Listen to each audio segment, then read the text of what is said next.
Solve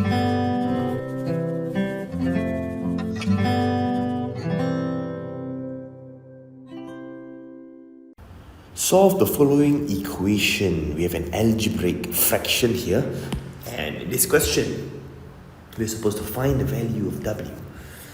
Alright, now, just like in basic mathematics in primary school when we learned to combine two fractions, we need to make sure that the denominators are the same.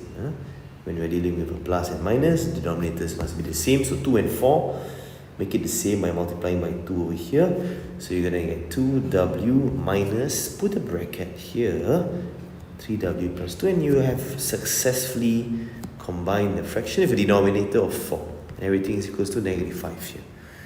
Okay, so bring the 4 over, so it becomes 2W minus 3W minus 2, and everything is equal to 4 times negative 5, and that is negative 20. Negative W minus 2 is equals to negative 20. Bring the negative 2 over, it becomes negative 20 plus 2.